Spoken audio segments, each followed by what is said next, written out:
Salute, Nick family. Welcome to the Queen's Court. I'm your host, Stephanie. If you haven't already, subscribe to the channel, hit the notification button so you'll be notified anytime anything goes live on this channel. That includes the Queen's Court, of course, the controversy with Josh, aka Uncle Fulio, the NBA report with Ron and John from Still Nick fans, videos and live shows by International Andy, and the new addition to the show, the lineup, the Losers Lounge. Wow, Tony Crow from Knicks and Bruises, and of course, pregame, postgame, and any other videos, events that's put out by the creator of the channel, Simeon Russell. The Knicks are 1-3 since we last met here, so we got a lot to talk about. We'll talk about the team's performance over the last week. We'll talk about Randle. We'll talk about load management and much more. Salute to the chat. Salute to the replay gang, those who watch the show afterwards.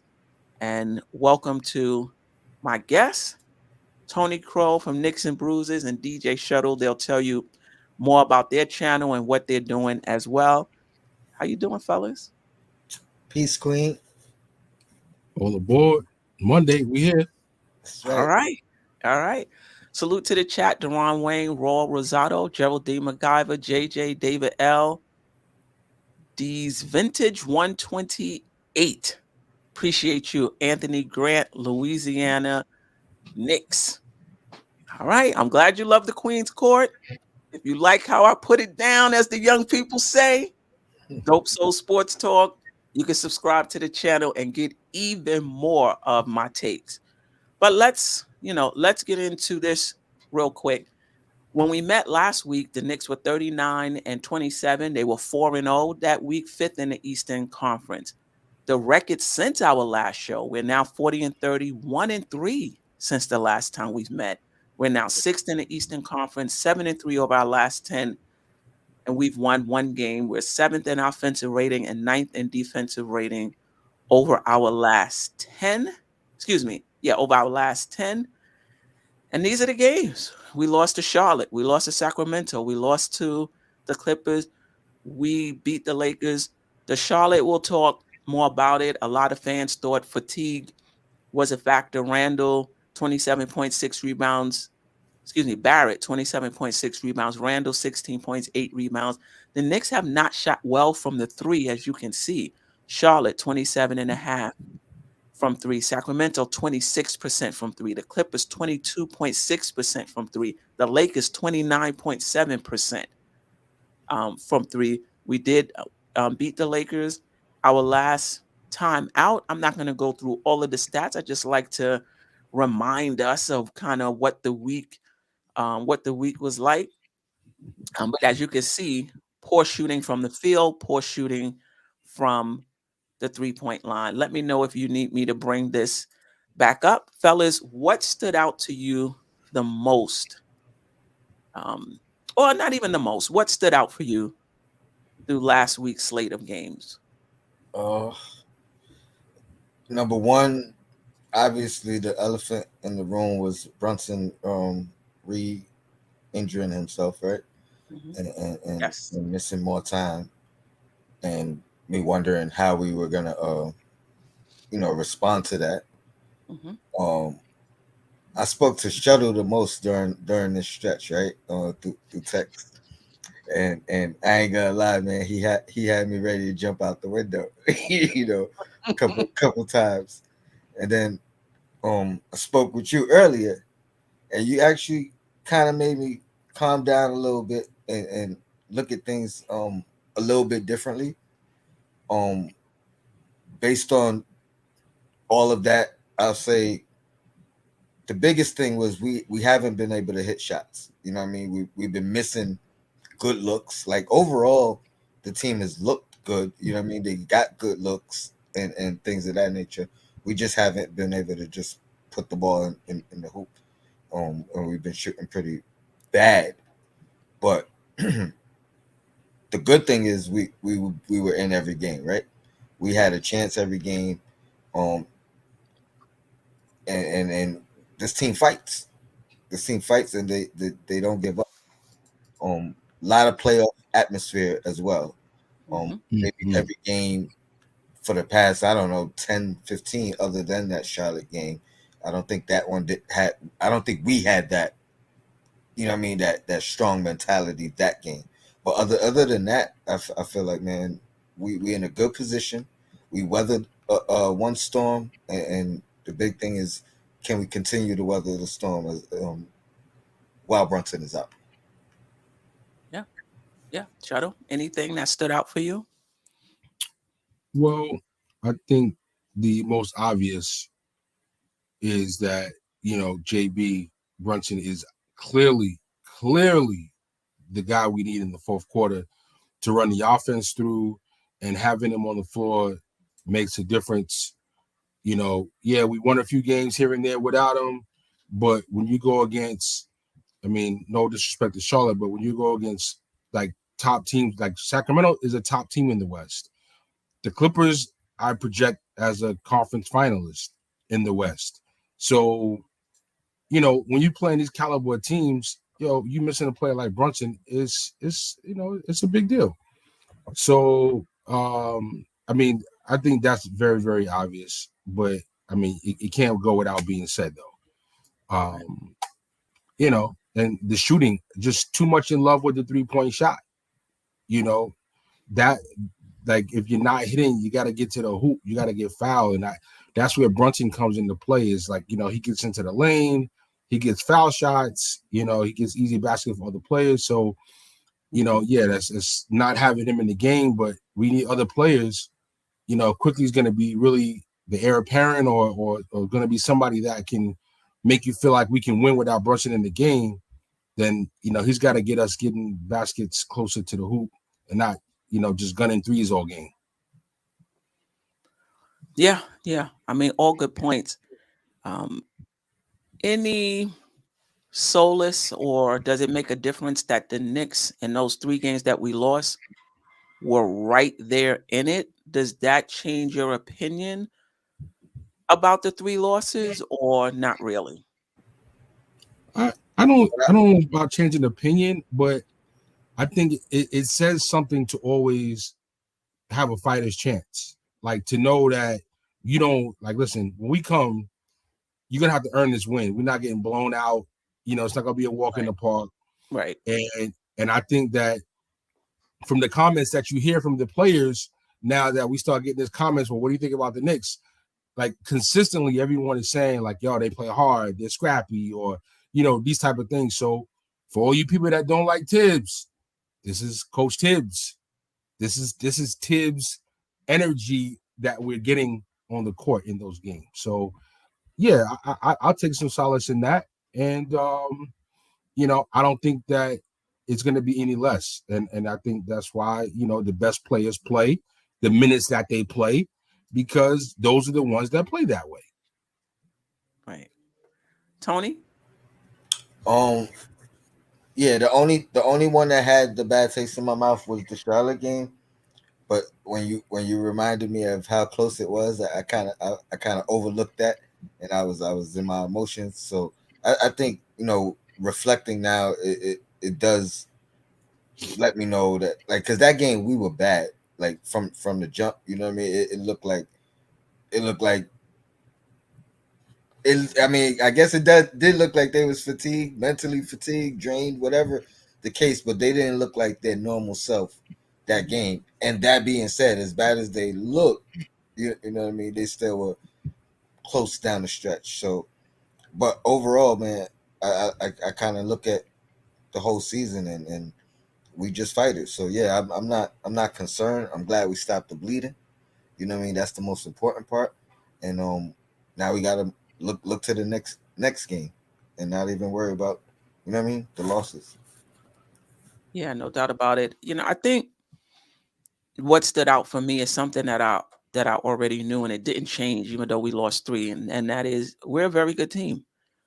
You know, we came into that Charlotte game off of a double overtime. Now it wasn't a back to back, but recovery is important. You playing 55 minutes, 50 minutes, 48 minutes. You got one game to recover. And even quickly said, he felt good during the game playing the 55 minutes, but the next game he was super sore and he had to get, extra treatment. And I think that's why the Charlotte game was even as close as it was. Otherwise, I think that's a blowout, in my opinion. And we didn't close down the stretch. I'm not saying that that's why we lost. I don't think it's why we lost, but I think it was a factor in why the game was even within reach for Charlotte. The Sacramento game, when Brunson, couldn't return in the second half, the Clipper game, the Knicks were right there in all of those games, despite the poor shooting. We tied it up with Sacramento 96-96. I want to say with, I don't know, around 4 minutes left. We were right in that game, I believe, if I'm not mistaken, with under a minute left, down four. When the ball went into Randall, was an unfortunate turnover. And the same thing with the Clipper game. We were right there with them despite the poor shooting. So listen, good team struggle. Denver just lost three in a row. They're number one in the West. Good teams struggle. Good teams go on stretches where they don't shoot well. The Knicks, in my opinion, are still a good team. The fact that they were even in those games. So I feel encouraged. I feel encouraged by that, and I'm not down on the Knicks by any stretch. All of that being said, you wanted to say something, Tone? Just another tipsism. You don't have to shoot well to play well. You know what I mean? Like, we didn't shoot well in those games, and we were still in those games based off of other things. Right. And then also to keep in mind is we're not a good shooting team anyway. You know, there's 30 teams in the NBA, and we're in the 20s in terms of field goal percentage, free throw percentage, 3-point percentage. We're not a good, for us to be top 10 in offensive efficiency, it ain't because of our shooting. You know, it's because we get second chance opportunity. It's because we take so many threes that the ones that we do hit, we get a little extra point as compared to a two. You know, lately we've been adding fast break points, and then we don't turn it over. So the possessions that we do have, we maximize it by not, turning the ball over. We have two of the best ISO scorers, in the game. This is why we're winning, not because we're shooting. If we ever become a good shooting team, I can't even imagine how good this team would be if we have shooters. But elephant in the room, I want to talk about the Clippers game when Randall lost his cool. We'll put it that way. The question I have is, were you concerned after that game about whether or not this would be a long-term issue, or did you think right off the bat this was just a one-off? I'm just going to give my opinion real quick.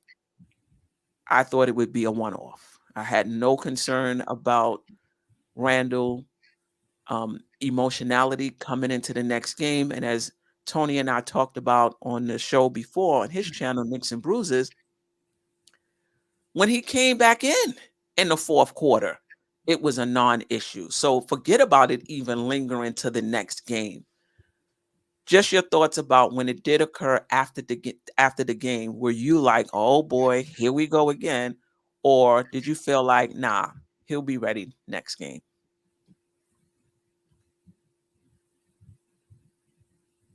You muted.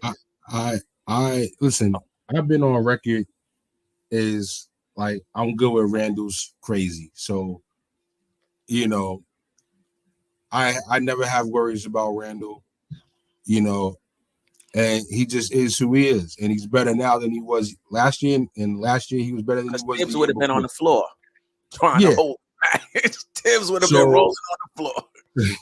so listen, I feel like with him, like with some people are better at holding it on and dealing with the emotion later.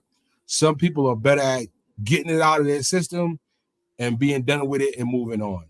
And Randall, I think, falls in the category of the latter. It's like, all right, yo, I said what I said, and the game tomorrow has nothing to do with what happened yesterday. Correct. Which the whole thumbs down last year has nothing to do with how he's doing this year. Like, it's not on his mind. He doesn't even care. It's a blip on the radar. So now I never had to worry, and in fact, he's the type that to be encouraged and inspired by that, and know he needs to come back better the next game.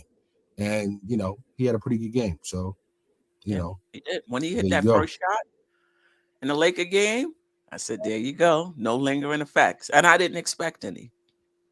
Tone? Yeah, I agree with you both, but just to kind of play devil's advocate and say if there's any concern for me, it is um can like does Brunson's absence have anything to do with it? So do we have to worry about it in Brunson's absence? Um and not saying like Brunson's like the calming factor um personally, but obviously his job is more difficult with Brunson not there. You know what I mean? So that I mean, other than that, and then if if he starts to develop a reputation with the refereeing, and then it affects the team negatively, where you could start getting not getting the benefit of the doubt. So other than those two things, which are more like longer term concerns than just like individual, or is this going to be a constant? Um, that I would say those two things. Hmm. Do you think you mentioned Brunson and in the context of Randall? Do you think Brunson's impact on Randall, at least as it's talked about in the media, as we talk about as a fan base, and even as we talk about it as content creators, do you think Brunson's impact on Randall has been overblown a bit? Not at all. Not even a smidgen. If any, I mean, yeah, overblown. Not at all. I think it's just fair because when you have two guys, obviously it's easier for both of them. You know what I mean? When you have two guys that can actually play together, where you don't have to stagger them. You know what I mean? Like when you're kind of like at your best when they're both playing. I think it's not. It can't be overstated. Yeah, I don't think that he. It's not like he's. It's not like with Melo when Jason Kidd came and these guys came and they were the OGs and they were kind of like, all right, let me talk to you, young boy. It's not really that kind of thing because Brunson's actually younger than him. But I think what happens is when uh for most of the past 3 seasons, Randall has been by far the best player on the team and comes along with the stress and the concern and the worry and the anxiety. And so once you have a player like Pressure. Brunson, yeah, it just eases the anxiety of the game of what you have to do and what you have to deal with. So as a result, when you do get faced with things like the referees not calling obvious hacks on you Hmm. because you don't have the anxiety and worry that you're the only guy, you've been stressed all game, so you're at a lower level. You understand what I'm saying? This is really this is a different level of psychology.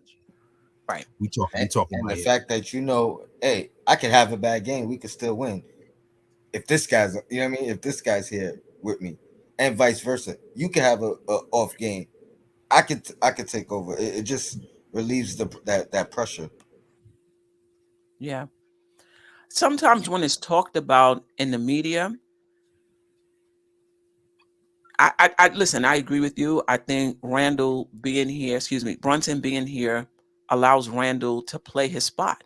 It allows him to not have to worry about not necessarily bringing up the ball. Anybody can bring up the ball.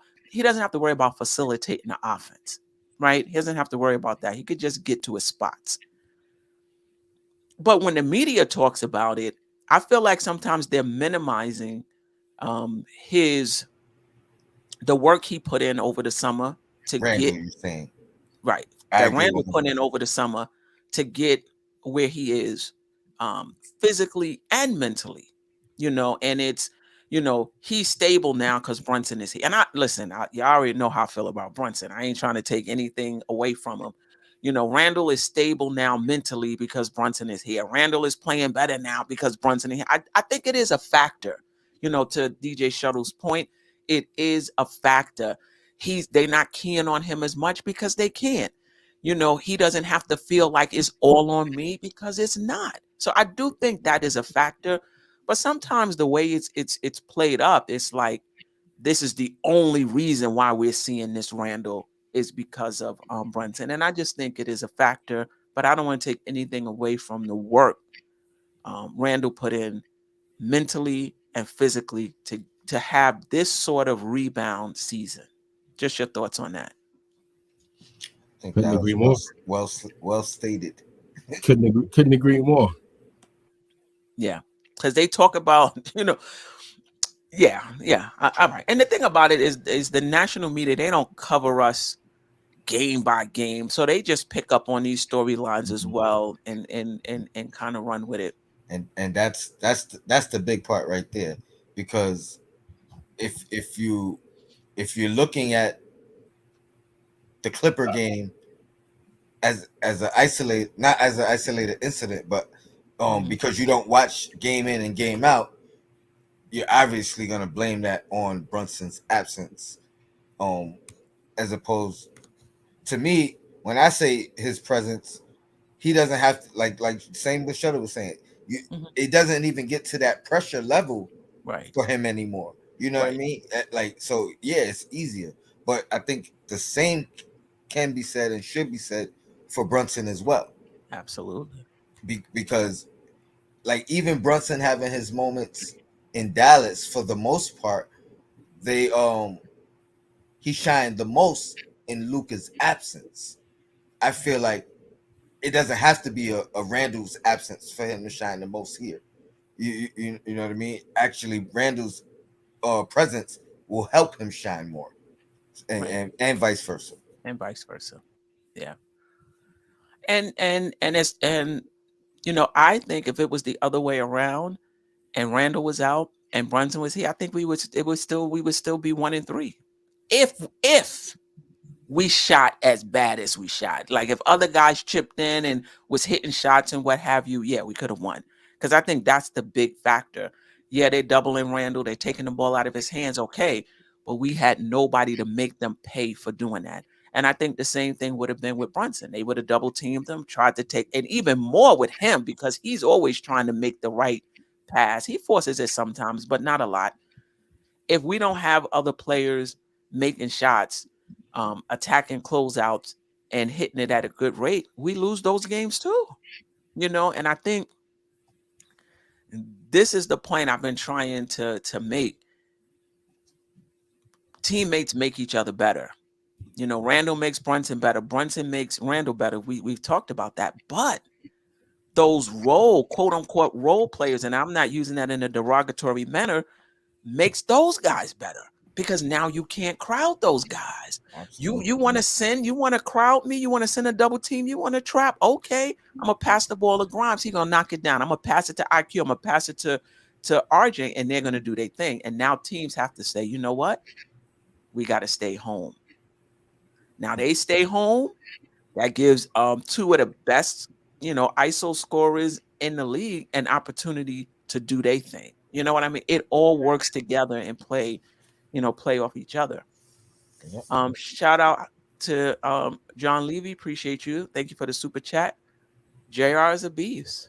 It's just no doubt about it. Paris Doug, appreciate you. Brunson shoulders the weight of the team better. He doesn't care how he's perceived in failure as long as he gives it his all.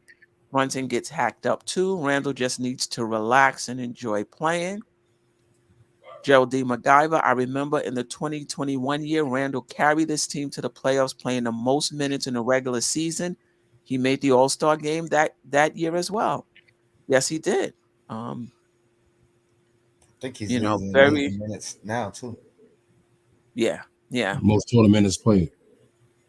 right. Yeah, no doubt about it. Anything else about last week's game that you want to talk about before we move on to the next segment? I just wanted to add on to your statement about the role players, Hmm. um, and just pinpoint or talk about Hart briefly, and just saying that his presence on the court alone turns 50-50 balls into like 80-20.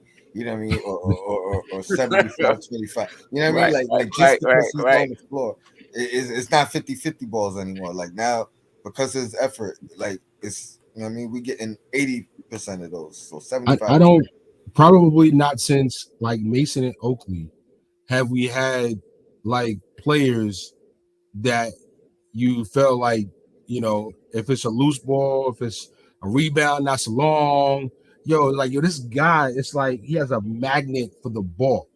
And I mean, we haven't seen anything close to like this again, in my opinion, since those late 90s Knicks. And I'm great to have it, man, because those are the winning plays that get the easy baskets, that stop leads and stops the bleeding when the team scored 4 or 5 baskets in a row in the opposition. And you gotta have those plays, man, because those it could just swing it so quickly. And Mhm. yeah, man. So even in a couple of losses, Hart, good point, Tony. Hart's been proven, even in the losses, he gets to those balls, he makes the hockey assist, he pushes Right, the ball up court, right. and we absolutely needed that. Yeah, no doubt about it. And lately, he's been getting Obi Toppin more involved in transition as well. Yeah. So no doubt about it. And that's what we're gonna need, in the playoffs. Our role players coming up big, that's gonna give Randall and Brunson the space they need to operate, because they're not going to be able to crowd them. They're not going to be able to double team them. And then if they do, it's going to, we're going to make them pay. All right. I have a question about the upcoming playoffs, because I'm pretty confident, even though we went 1-3 this past week, I'm still confident the Knicks are going to finish in the top 6. So I have a playoff question. Do you think the Knicks can overcome Brunson at less than 100% and win a first round playoff series? So you saying playing, but not 100%. Yeah, Or you let's say he's saying you 75. Let's say saying he's or you saying 75. missing a No, game? no, no, no, no. Okay. No, less than 100. Brunson is less than 100%. I mean, it's possible. I think because I mean, our play without him has shown that we still fight, we still compete, we still contend. So you have to think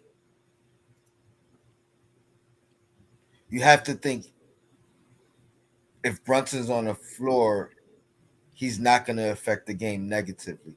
Because we've also seen Brunson not have a good game and still, or not shoot the ball well and still have a good game, or him not shoot the ball well and we still win the game.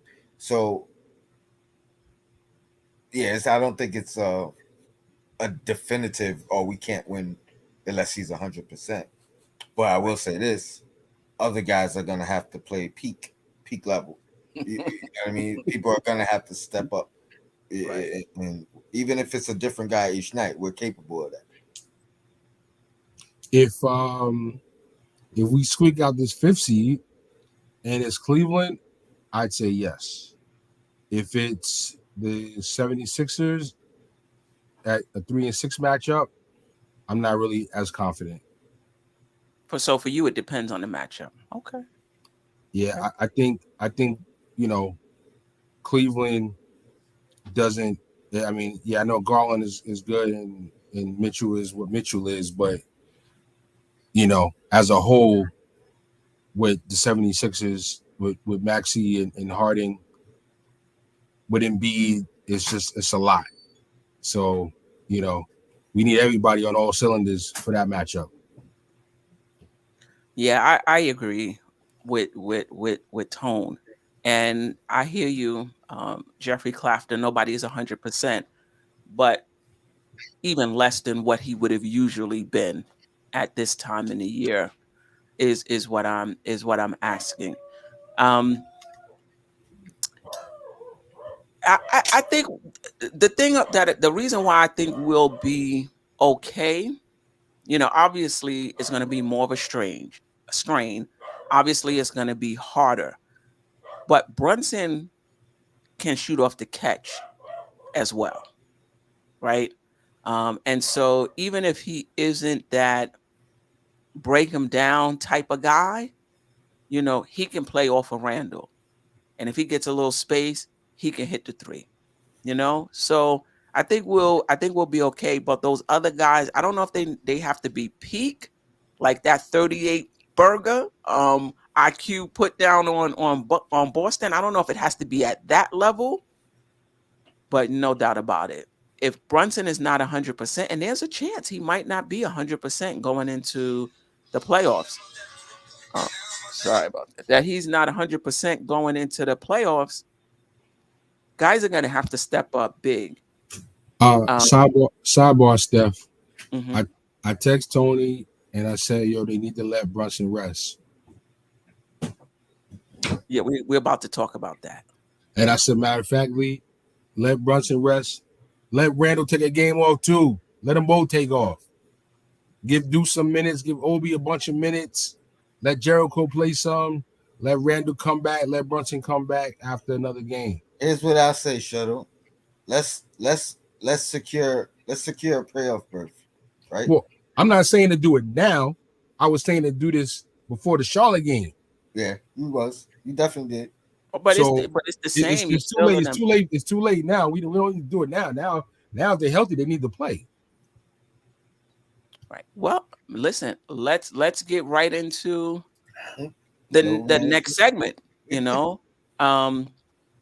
Would you rather have Brunson at 75% and finish sixth, or at 100% and finish in seventh or eighth? The idea being that you can play him at 75% and possibly get a higher seed, fifth or sixth, or just sit him. And this question can apply to Randall as well. I don't think you can sit both of them at the same time, or just sit him in the hopes that he'll get to 100%, and not 100% like the beginning of the season, but wherever you NBA players are at this time in the season. But yet, with that rest, you're going to lose ground and maybe finish in the seventh seed or the eighth seed. Where are you with that? Where are you with that? My stance is right now. Brunson's out. Don't bring him back until he's 100%. And live with the consequences. I think we've built ourselves a good enough cushion where we are, and our team fights enough. You know what I mean? No matter the circumstance, the situation, that you live with the consequences of where you end up, right? You know what I mean? And you make sure he's as close to it or at 100% when everything is on the line, when it counts. Now, don't get me wrong. I'm not talking about playing him injured. I'm not talking about I'm not bringing an injured player back. I'm just saying that the medical staff said he can play. He's not going to injure his foot any more than it is, but he's not going to be 100%. unless he Whatever rests. 100% is for this part of the year, it's not going to be 100% unless he rests for 2 weeks or so. But he'll be 75% right now, and he won't injure it anymore. Like, you have those types of, Yeah, I hear you. I still stick kind of take the same Okay. stance because Okay. want them 100% when it counts the most. You know what I mean? Even if you're in the 7th or 8th spot Yeah. in the play-in. Okay. Yep. Okay. What I don't want to do is I don't want to do something that's going to be risking a long-term injury. Yeah. I just took that off the table. No, And what I just said, I just took that off the table. no, but I'm just saying, if we're not at risk for a long-term injury, Mhm. then that means he's ready to play. They say he's ready to play, then put him in. You know, Well, I mean, there's been times when a medical staff has said the guy can't injure it Any anymore, worse? any worse. You don't have to worry about that. But he's not 100%. He's about 75, 80%. well, I will if say he, this: if we clinch 6, You know what? if Let we me clinch 6, I give them time to rest to right, get, you know what I mean, to get in right, better condition, whatever it is. right. Let me change the question. Because I think when you put injury in, let's take injury out. Let's just talk strictly rest. Hmm. Let's just talk strictly rest, right? Would you rather rest Brunson? They're healthy. They're healthy. They're healthy. Would you rather rest Brunson and Randall and risk losing games, falling into the 7th and eighth seed, but they'll be rested come the playoffs, or not give them any rest and try to secure a 5th or 6th seed? Where are you with that? well, listen, I'm with the coach. The coach said, what did he say? Talking about giving Randall a day off, and he said, "I don't understand the question. Yeah, I I don't think understand. I don't understand the question, Queen. I don't know if I understand the question. What is the question that you're asking me right I can answer the question. now?" I'm not resting. You, if you want rest, secure the 6th seed. Yo, if you want rest, get a day off of practice. Like the coach said, there's more than one way to get a day off. That's Get true. a day off of practice. And also too, you don't have to have the whole game off. You could maybe just play less minutes. Or let me rephrase it, Queen. Let's say not only whatever seed it is, 6th, 5th. Let's say the matchup is secured. We know who we're facing in the playoffs. Right, right, There's three right. games left. Why not give them a day off? I may do it one at a time. Brunson, you get this game off. Randall, you get the next game. You know what I mean? I don't know. I was the kid that didn't miss school. So, and this coach don't seem like he's the parent that like to let his kids stay home from school. So I don't really see these players like, I see like the top players, Brunson, Randall, RJ. Like, to me, these guys seem very prideful guys to play the game, which is why these are Tibbs guys, which is why the team is rallying around the coach, and the coach has a good rapport with the players because the mentality is very, like, they're aligned in that way. And I don't really see these guys asking for games off.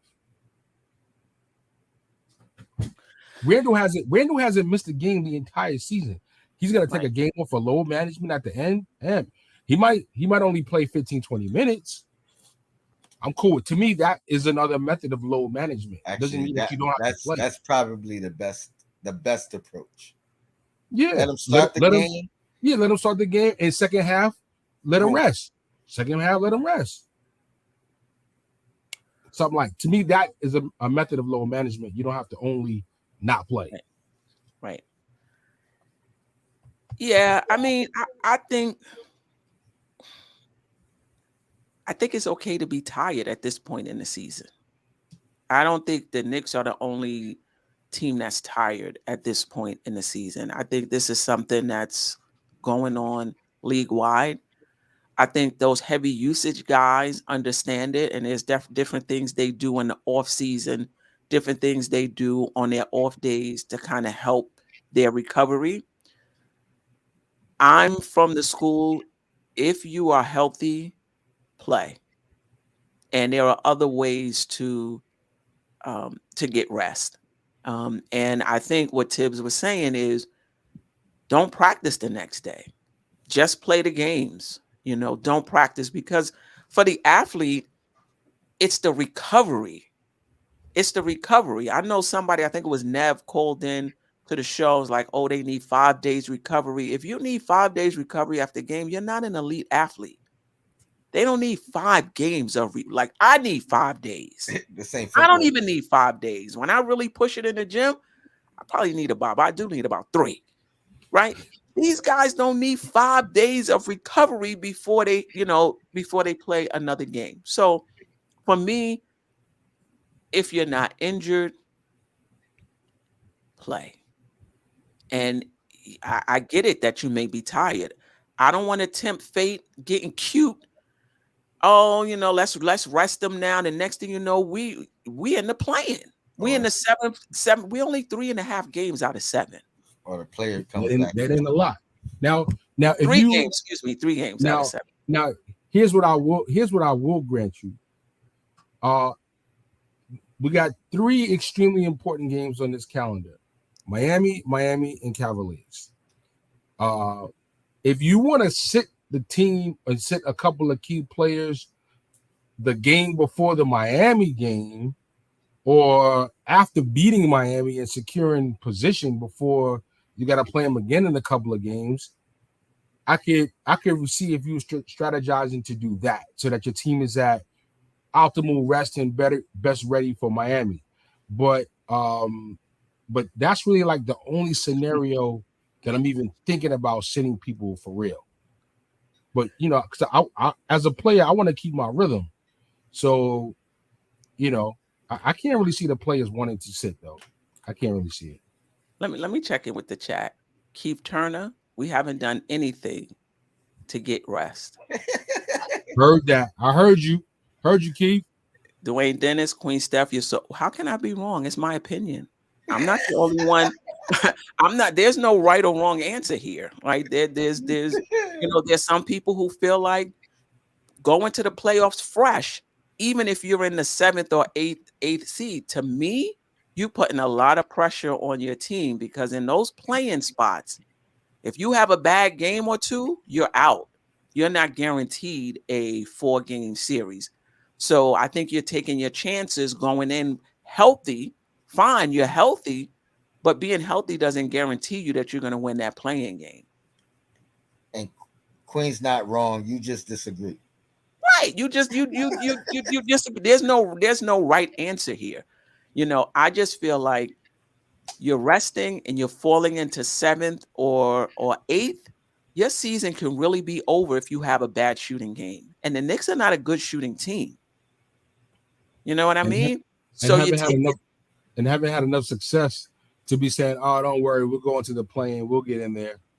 It hasn't been enough success to be banking on that. That's a very good point. It's not like this is a experienced team. Yeah, let's secure this 5th or 6th seed while we got some room. Right. And then let the players get a little rest. Right. Like, this is not Philly. This is not Milwaukee, their team is experienced. They've been to the playoffs year after year. Maybe they fell on some hard times.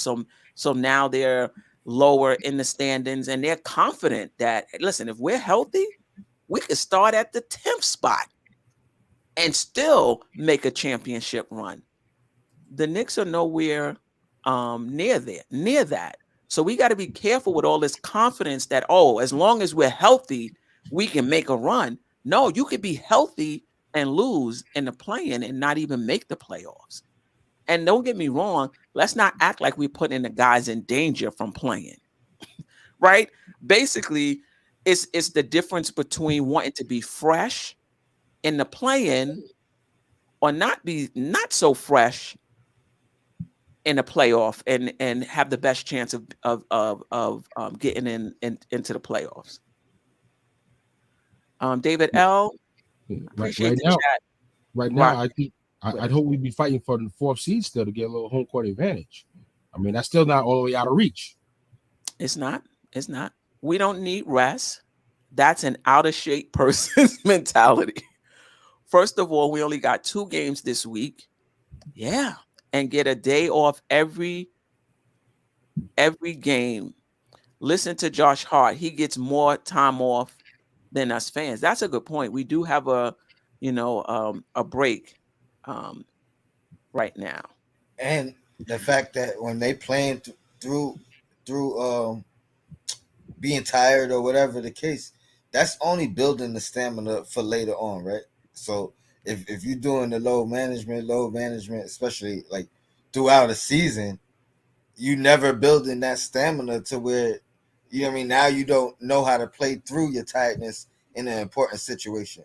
And now you being tired might affect your game, where if you get into the habit of fighting through it and getting that second win, and now you have a better chance of finishing through that Yo, later on, Yeah. Steph, kind of like boxing. Steph, before you jump to the next chat, salute to the last chat because he is dead accurate. We got no back-to-backs.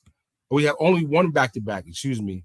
The remainder of the season, and those games are Miami and Orlando in Florida. Right. But we play Portland tomorrow and then don't play again until Saturday. Right. Right. You know, So so if Brunson doesn't play, he has a full week. Right. Since he played last. Yeah, so you give him off tomorrow, and he's not playing until Saturday. So that's great. But as a whole, as a team, in terms of players needing rest and games off and days off, I mean, shout to that last chat because we really don't have that many games where we're so stressed back to backs, and some days we've got 2 days off between games. So Right. I mean, we should be good. Yeah, D. Ross, I'm with Tibbs on this one. Rest on the plane. Heard Dwayne you. Winters, we're not talking about injury. If a player is injured, they shouldn't play. Nobody's talking about risking injury. We're talking simply about rest, not not injury. Somebody else said something.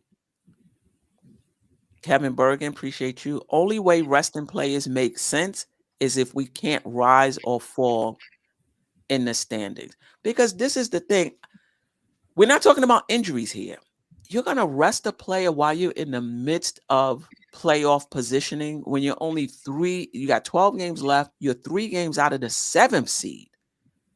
Going into the playoffs where it's a little harder. When you're in the play-in, as the name suggests, you have to play your way into the playoffs.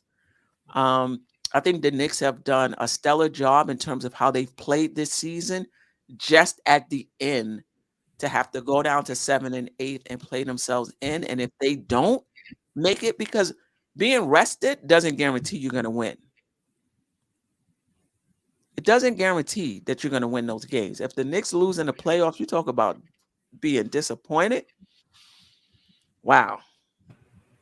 You're talking about if you fall to the plane and then losing the plane and then don't make it.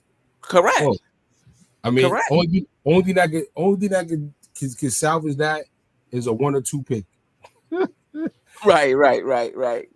We don't make it and get the number 1. Paris Duggar, it's Randle's mental that matters. You have to keep him in a good mental space. Randle tired struggles and listen, I think that's overblown. I think Randle has been really good as far as his mental is concerned this season. Obviously, he had a whatever you want to call it, a relapse or whatever. The last game, you're going to struggle regardless whether you're tired or not. So the idea is, if I'm hearing you correctly, Paris Duggar, don't play Randle, get him some rest, even if we lose the games, even if we go into the play-in, because he'll be fresh. I don't know if I agree with that. And I don't think, well, let me ask you guys, do you think Randle's mental is an issue for you guys going down the stretch and into the playoffs?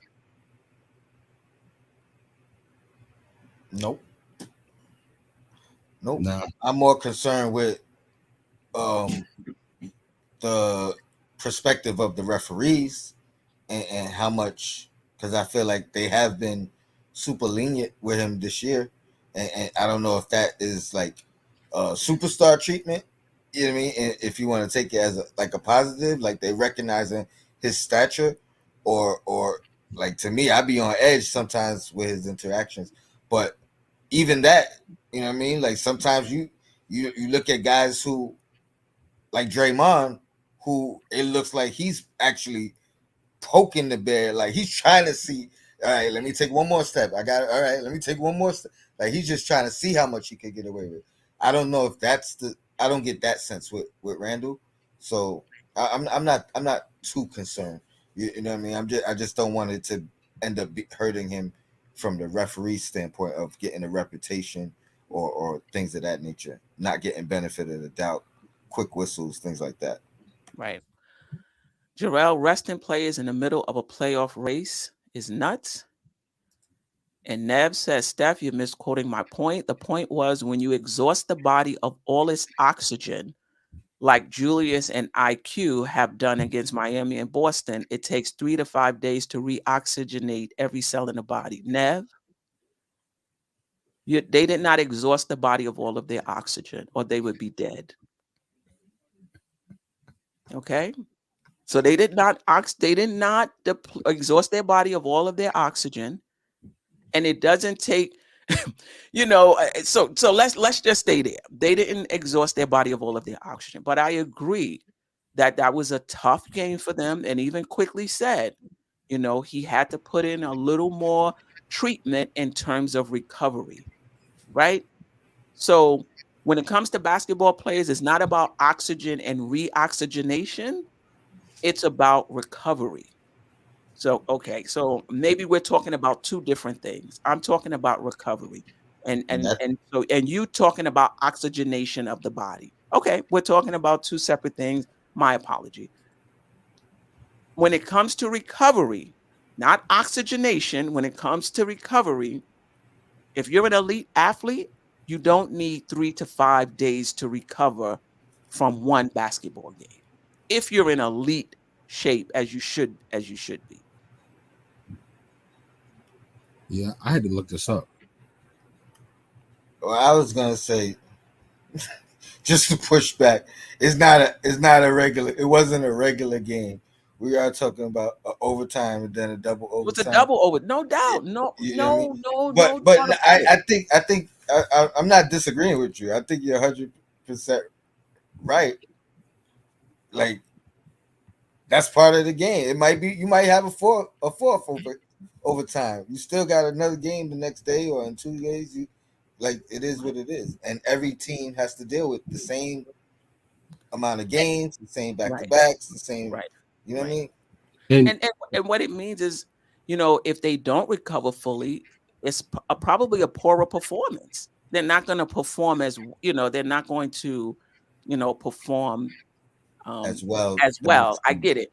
But for some of us, if you look at our team, for me personally, 75% of Randall is better than 100% of Obi if we're talking about an entire game. I'm not talking about, Obi getting a few more minutes. Shimmy MD, appreciate you. I'm a doctor. Steph is right. It's about recovery. Kareem Adolphus, I hope I got that right, Kareem. Shout out to you. Hope all is well. Thank you. I saw the same narrative being pushed on Twitter. Listen, I'm not saying these guys don't need recovery. I'm not saying that they're machines. You know, To one of me, the it's an issues, acknowledgement and not an excuse.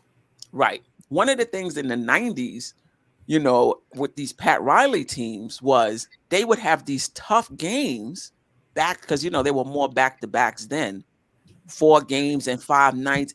And on the off days, he wanted to have long practices, not shoot arounds, practices. Now, if Tibbs was doing that, we got 4 games and 5 nights, and the one game we got off, we got to go and practice for 2 and 3 hours, which is what Pat Riley was doing. No, no, I think that's a bit much. yeah, Nick Yak, he thinks it's 50%. poor It Obi. makes you settle for threes, just like your fifth game in the park. Hey, I agree. That might be the case, but you have to tell yourself just because you're tired, it doesn't mean that's an automatic three. You know what I mean? Um, Sleep, good eating habits is extremely important. Yeah, no doubt about it. And Randall is, I'm sure all of them do, but Randall talks about his recovery. He talks about his recovery. And as far as the load management goes, though, Steph, that's why I hit Tone up and I was like, yo, let Brunson take off, let Randall take off too. This is the perfect game to let the young guys go against Charlotte and get those minutes. But that was Charlotte. It's too we passed that now. So, it's a different story. And we a whole week past that 55-minute game and double overtime game. So we back to regular scheduled program right now. Right. King John 1985, there's nothing wrong with rest, but you got to understand the context.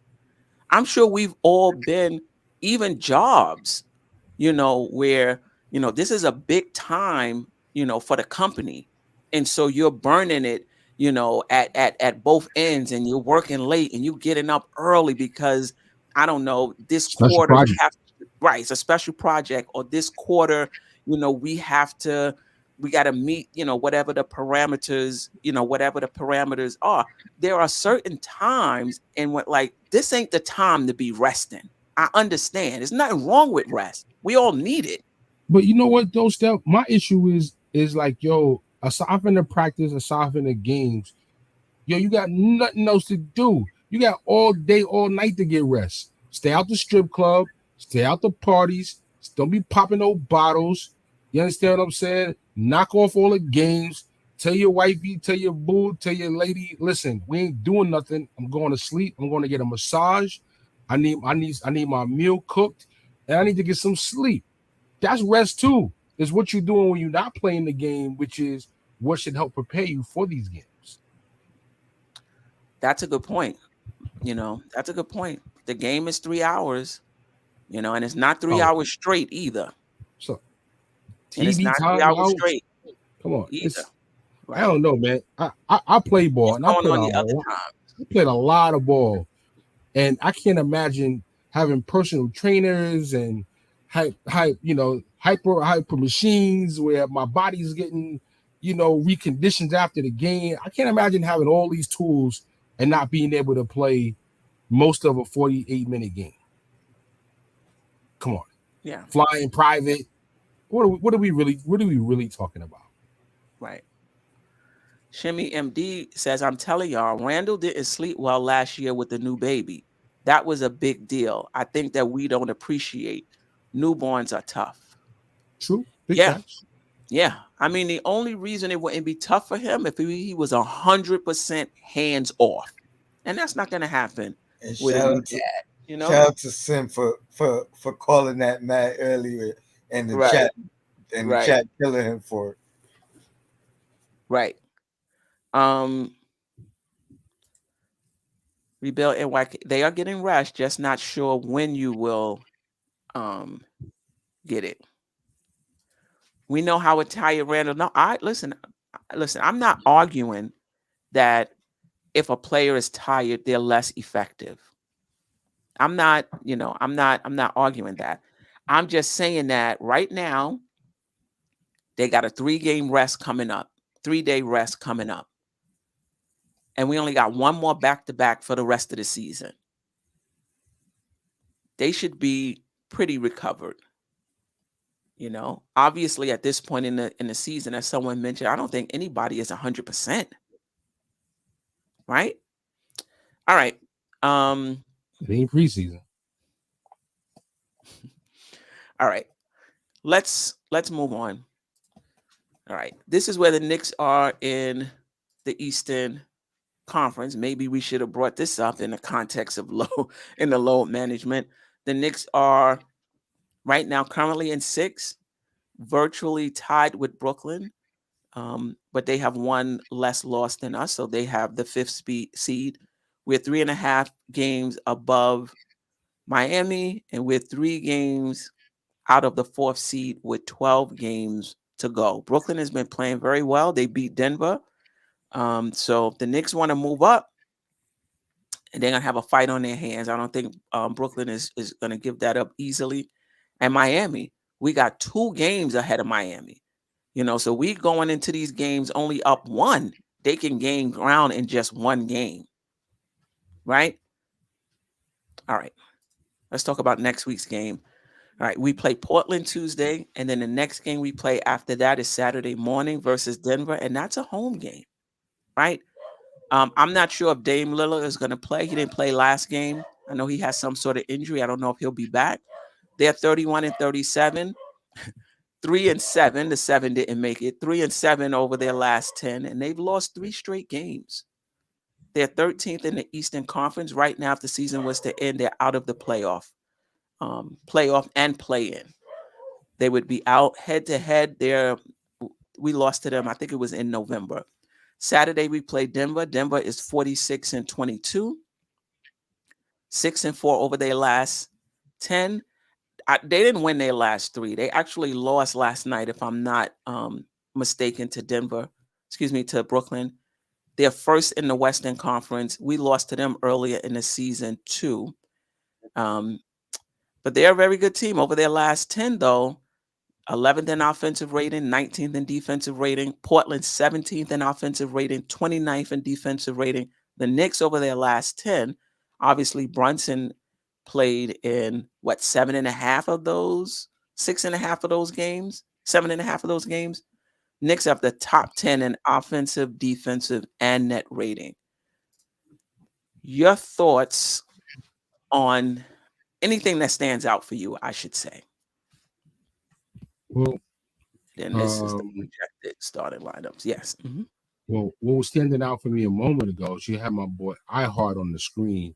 Oh, let me bring it back. I forgot to shout him out for putting that stellar defense last game. Okay.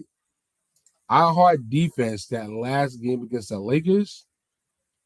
I mean, not only was it on AD, but the hedging on the pick and rolls, the rebounding. Yo, I was like, yo, where has this been? Mitch on the bench just watching. So shout to iHeart. I was thinking about that earlier, but I forgot to get that in. Okay. So thank you to the chat. We did beat Denver, so we were 1-0 against them. Yeah, so I mean, coming up these next 2 games, I mean, Dame was a game time decision last game, so I'm expecting that to be he's most likely gonna play. Needless to say, I love him to sit. Mm-hmm. You know what I'm saying? Needless to say, I love him to sit, but I'm expecting Brunson's not gonna play, and if Dame plays, that's gonna be a very tough matchup. So,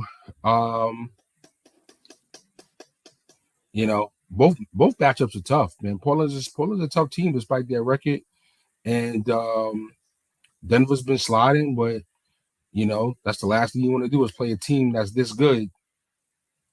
You know, coming off 3 losses, right? You know, so is Denver playing before they play us? I didn't check that schedule, but I'm sure we're off. We're off so many. We're off like 3 days. I'm pretty sure they got a game in there. Good. Hopefully they get a win or 2 in before they play us. Yeah, because they've lost 3 straight. So they'll be really hungry if they come in. Yeah. I gotta tell you what, I'm just gonna keep it real. I'm gonna keep it very New York right now.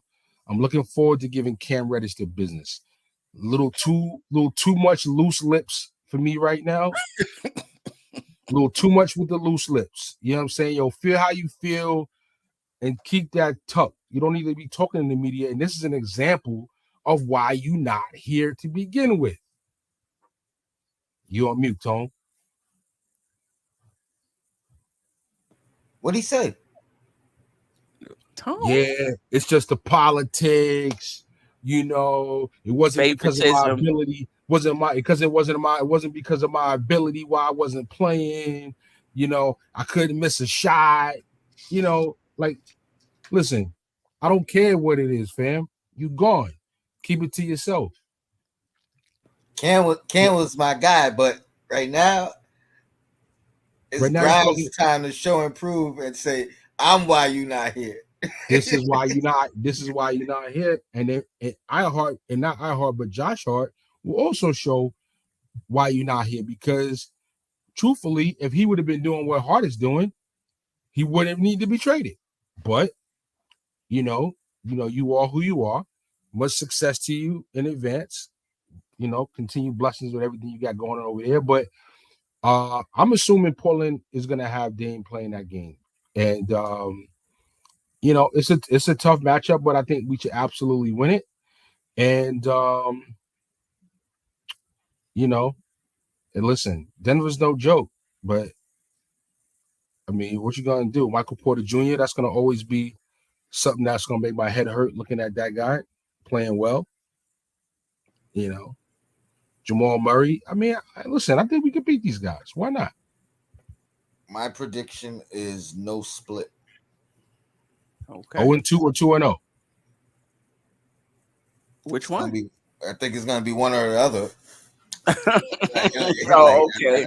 I don't think it's gonna be a split. I think if we take care of business in Portland, and increase the win or make it a streak with two in a row, I think we start to have that confidence, and then granted, if Brunson comes back as well, building in with all that momentum, I think we beat Denver again.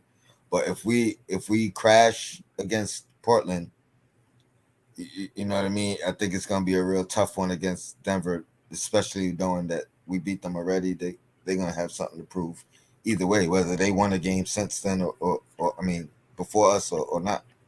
It's definitely been a streaky season. So it's like, win 6, 7, 8 in a row, lose 3, 4 in a row. So yeah, maybe we do it for another 4 or 5 game winning streak. Yeah. I think the Knicks win both games.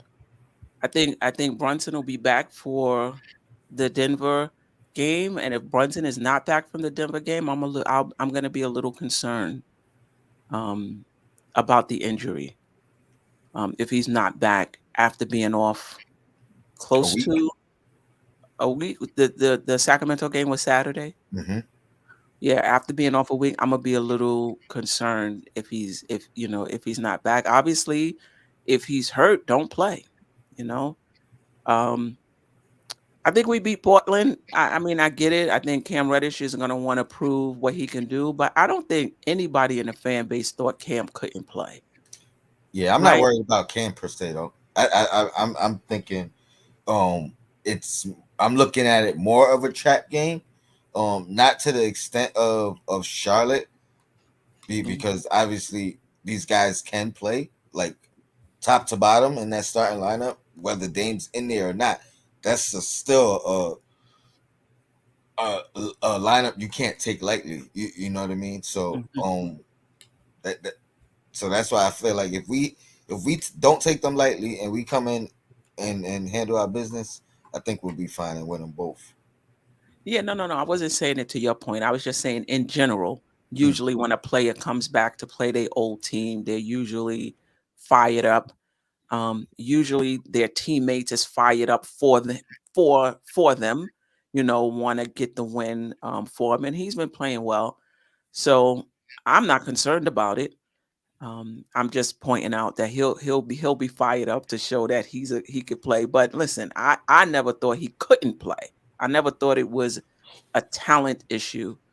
Um, he just wasn't a Tibbs type of player. And coaches, I could see where he would think is favoritism because as a player, you feel like, well, I'm better than that guy. Why is he playing and I'm not playing? But for a coach, there's other factors that go into why a guy plays and doesn't play. And it's not just talent.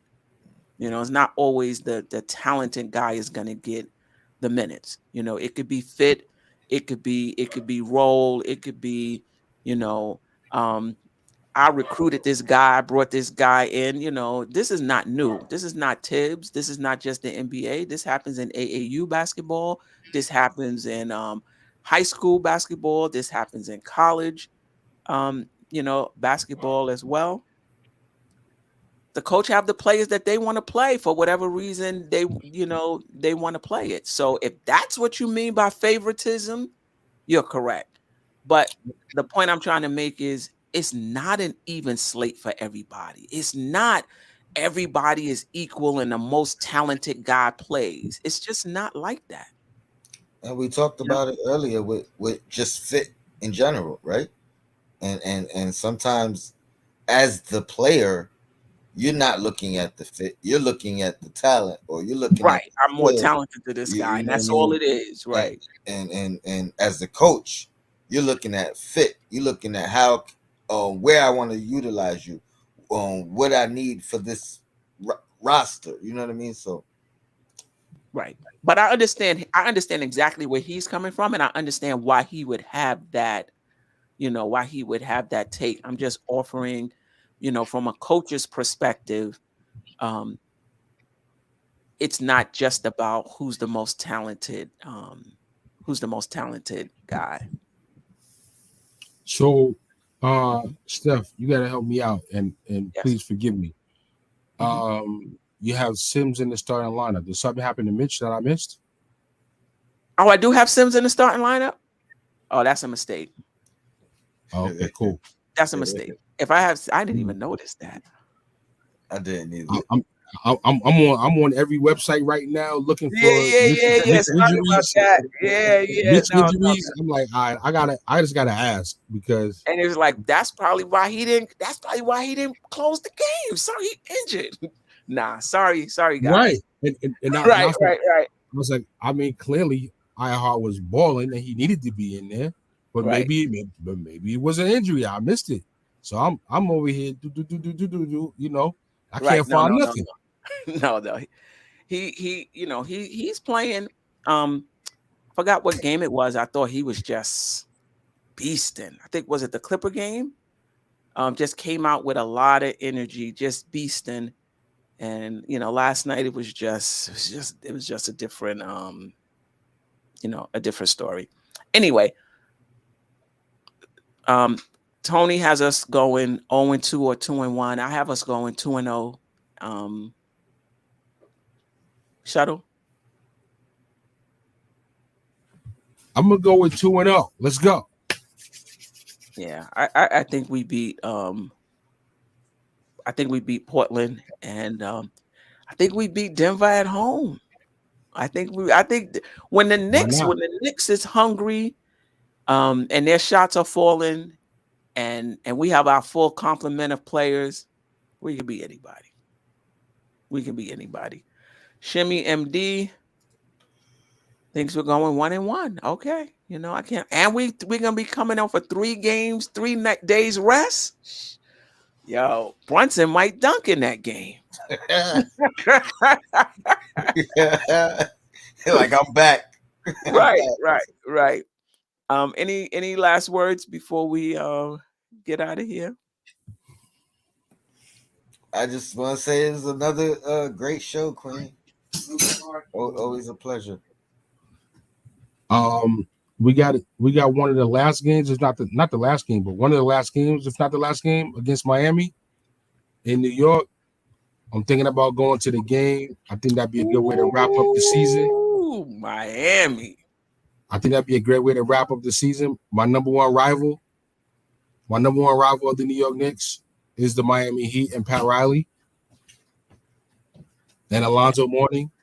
Wow. All of them guys. You know what I'm saying? Those are all my number one rivals. And so yeah, I'm thinking about going to the game. So hopefully, if you get to see anybody else in the Nothing But Knicks family that is thinking about going to the game, maybe we could, make it a big deal and go out there and represent. You know what day it is? I'll let you know. Me and Tony was just talking, but Tony want to go to that Cleveland game. I'm like, I can't go to Cleveland because ain't nothing to do after the Knicks finish playing. Losers Lounge in Cleveland. Losers Lounge live from Cleveland. I ain't gonna say it. Sound like Joe Noah. Appreciate you, Jeffrey Clafter. You guys want to talk about your channel a little bit or what you're doing before we get out of here? I'll just do a shameless plug, and nothing but Knicks and Bruises. You know what I mean? Look it up if you haven't. Shout out to the chat. Appreciate you guys as always. Queen, always there faithfully on the show. So she's officially the co-host. And Shuttle, man, always a pleasure, man. You gotta get back on Knicks and Bruises too. I got bring it back to 6:30. I know I could get you at 6:30. It's the early ones that's rough, but that's it, man. Your Blackest time. Yeah, DJ Shuttle live every Friday night. iHeartRadio, 8 p.m. to 10 p.m. Eastern. 108 Soul, iHeartRadio. We bring the club to the radio every Friday night. Look out for Ghostface Killer new record release, going in and out. Label launch party next. Let's see what we got here. How's that? We got the bars is all up. You was breaking up. I think you back. Ghostface Killer is launching his Ghostface Killer is launching his own record label called Yap City. So they're doing a launch party on the 23rd next week. I'll be DJing and co-hosting that.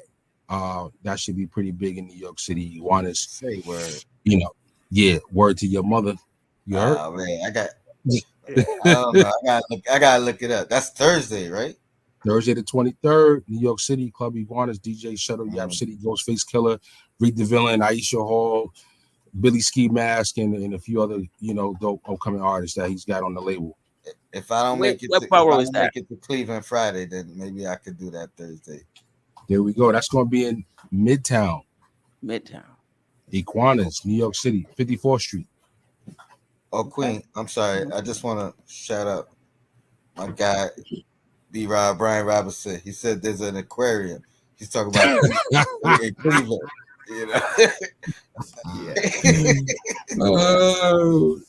Yeah, exactly. Exactly.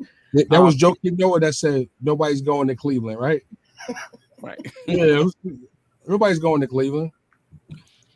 Right.